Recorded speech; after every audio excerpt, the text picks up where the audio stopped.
మిత్రులారా, 1999లో నేను రాజకీయాల్లో అడుగుపెట్టాను. మా పెద్దాయన డాక్టర్ డి రామానాయుడు గారి కోసం.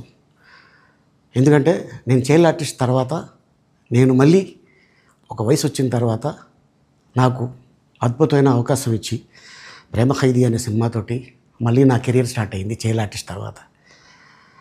అలాగే వారు బాపట్ల నుంచి ఇలాగ నేను ఎంపీగా నుంచుంటున్నాను రా, నువ్వు రావాలి, నా క్యాన్వాస్ చేయాలి అనగానే తప్పకుండా గురుగారు, ఎందుకంటే మీ సినిమా తర్వాత నేను మళ్ళీ ఒక ఆర్టిస్ట్గా నేను ఎదిగాను, సో డెఫినెట్గా నేను వస్తాను అని చెప్పి వెళ్ళటం జరిగింది. అప్పుడు టీడీపీ హయాంలో దాదాపు ఒకే పార్టీలో 20 సంవత్సరాలు నేను ఉన్నాను. తర్వాత మళ్ళీ ఇటు రావడం జరిగింది.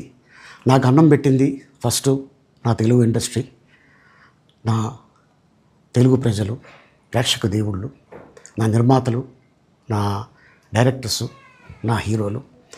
ఈ రోజున ఈ రేంజ్లో నేను ఎదిగాను. 45 సంవత్సరాలు ఇండస్ట్రీలో ఉన్నాను. దాదాపు 1200 సినిమాలు పైచిలుకు యాక్ట్ చేయడం జరిగింది. 6 భాషల్లో యాక్ట్ చేయడం జరిగింది. ఓకే, నేను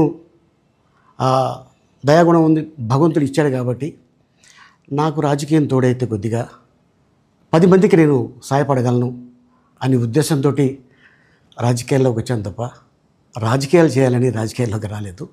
ఇండస్ట్రీ నాకు ఇంత మంచి లైఫ్ ఇచ్చింది, నేనేం చేస్తే బాగుంటుంది అని నలుగురిని చూసి నేను ఒక ట్రస్ట్ పెట్టుకున్నాను మా నాన్నగారి పేరున.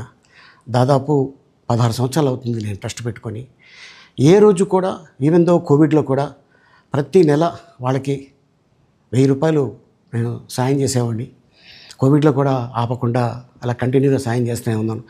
చాలామందిని నా కుటుంబంలో అవ్వచ్చు, బయట వాళ్ళు అవ్వచ్చు, చుట్టాల్లో అవ్వచ్చు, చాలామందికి చదివించాను నేను. అండ్ అలాగే మా తల్లిదండ్రులు నాకు ఇచ్చిన ఒక గుణం అది అందరితో పంచుకోవాలని చెప్పి ఉద్దేశంతో నేను ట్రస్ట్ కూడా పెట్టుకున్నాను. నా ఇన్కంలో దాదాపు 20% నేను ట్రస్ట్కి ఇవ్వటం జరుగుతుంది. గతంలో కూడా చెప్పా, ఫారిన్ కంట్రీస్లో ఏదైనా ఈవెంట్స్ చేస్తే దాంట్లో నుంచి 60% ట్రస్ట్కి వెళ్ళి 40% నేను తీసుకునేవాడిని. సో ఇట్లాగా చాలా సేవలు చేసి ఉన్నాను కాబట్టి ఈ మాట కూడా నేను మీకు చెప్పుకుంటున్నాను. అండ్ అలాగే నేను వ్యక్తిగతంగా ఎవరి మీద ఏ పార్టీలో ఉన్నా కూడా నేను నా పార్టీ గురించి నేను పొగుడుతాను, అక్కడ ఉన్న వ్యక్తి ఎమ్మెల్యే క్యాండిడేట్ గురించి నేను పొగుడుతాను, నా నాయకుడిని నేను పొగుడుతాను తప్ప ఎప్పుడు ఎవరిని కూడా ఒక మాట అంటాం కానీ వాళ్ళ లైఫ్ గురించి కానీ వాళ్ళ పర్సనల్ లైఫ్ గురించి కానీ ఎప్పుడు కూడా ఏ వేదిక మీద కూడా మీరు వెతికినా కూడా దొరకదు. అండ్ అలాగే సో నేను ఈ రోజున మీ ముందుకి రావడానికి కారణం ఏంటంటే, నేను ఏ పార్టీ మనిషిని కాదు, ఏ పార్టీ సపోర్టర్ని కాదు, ఐఎమ్ జస్ట్ కామన్ మ్యాన్గానే ఉండి ఇక నా సినిమాలు, నా షూటింగ్లు నేను చేసుకుందాం అని చెప్పేసి అనుకుంటున్నాను. That's it. ఈ మాట చెప్పడానికే నేను మీ ముందుకు వచ్చాను. సో నేను ప్రతి 5 సంవత్సరాలకు ఒకసారి ఎలక్షన్లో మీరు వెళ్ళి ఎలా ఓటేస్తారో నేను కూడా ఒక కామన్ మ్యాన్గా వెళ్ళి ఓటేసి వస్తాను. సో రాజకీయాలకి స్వస్తి, గుడ్ బై.